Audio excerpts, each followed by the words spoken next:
Remue ménage. Remue ménage.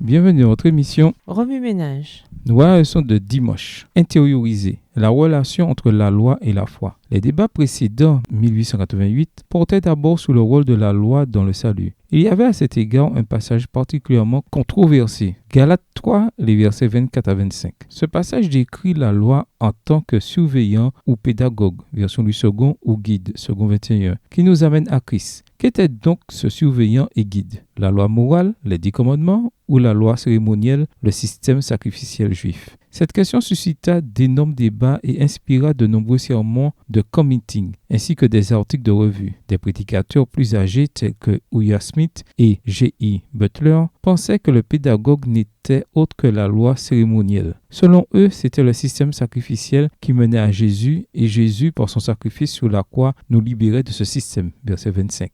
Des prédicateurs plus jeunes tels que A.T. Jones et E.J. Wagoner étaient de notre avis. Ils pensaient que le pédagogue était la loi morale, les 10 commandements, puisqu'elle met en évidence nos péchés, nous amenant ainsi à nous tourner vers Dieu pour être justes, pour être purifiés. Nombre d'adventistes croyaient catégoriquement que si le pédagogue était la loi morale, les gens en profiteraient pour soutenir que les 10 commandements et donc le sabbat avaient été supprimés parce que le verset 25 dit que nous ne dépendons plus de ce pédagogue. Lorsqu'on lui demanda si le pédagogue était la loi morale ou la loi cérémonielle, Ellen White répondit qu'il s'agissait des deux. On m'interroge au sujet de la loi dans l'Épître aux Galates. Quelle est la loi qui fait la fonction d'un pédagogue pour amener au Christ? Je réponds, à la fois la loi cérémonielle et le code moral des 10 commandements. Texte tiré du livre Message choisi au volume 1 au chapitre 31 à la page 274. Il est bon de se pencher sur l'histoire adventiste et de réfléchir aux questions qui, à l'époque, suscitaient des débats aussi passionnés. Parfois, les questions que nous estimons fort importantes ne se révèlent pas, au final, aussi cruciales que nous le pensions. Cette prise de conscience devrait nous amener à réfléchir aux questions dont nous débattons aujourd'hui dans nos églises. Le point central des débats était la loi dans Galates. Cependant, le fardeau principal de Jones et de Wagoner se situait ailleurs. Ces deux prédicateurs s'efforçaient de montrer la relation entre la loi et la foi, démontrant ainsi qu'il est possible de vivre une vie centrée sur le Christ, remplie de foi et respectueuse de la loi. Leur message pourrait se résumer à Christ en vous, l'espérance de la gloire. Colossiens 1, le verset 27 dans la version Louis II. Ce qui, bien compris, est l'essence même de la manière dont nous devons vivre notre vie chrétienne. Comme nous l'avons noté précédemment, la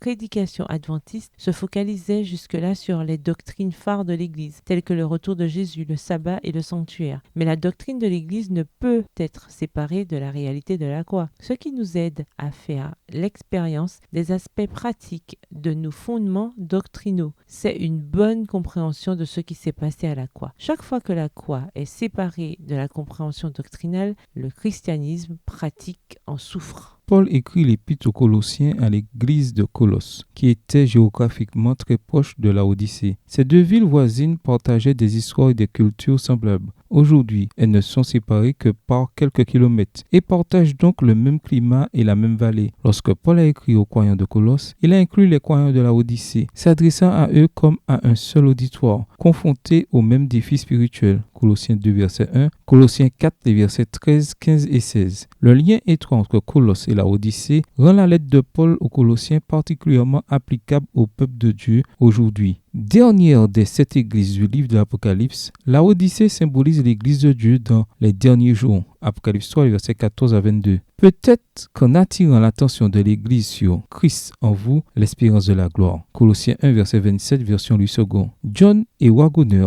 ont mis le doigt sur quelque chose de très important. Remue-ménage. Revenez à votre texte écrit et étudiez le passage. Encerclez les mots, expressions ou idées répétées. Soulignez les mots ou expressions qui sont importants et qui signifient quelque chose pour vous. Reliez par une flèche les mots, expressions aux autres mots, expressions associés aux connexes. Quels éclairages particuliers vos notes semblent-elles indiquer dans l'ensemble? Mémorisez votre verset préféré tiré de Colossiens 1, les versets 24 à 29. Écrivez-le plusieurs fois pour vous le rappeler plus facilement. Y a-t-il des questions auxquelles vous avez accordé une attention excessive et pour lesquelles vous estimez qu'il faut redéfinir les priorités? Comment la loi dans Galates peut-elle être considérée comme étant à la fois la loi cérémonielle et la loi morale? Au revoir. Et à demain si Dieu veut.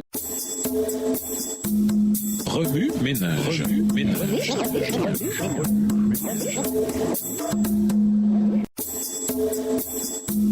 Remue ménage. Remue ménage.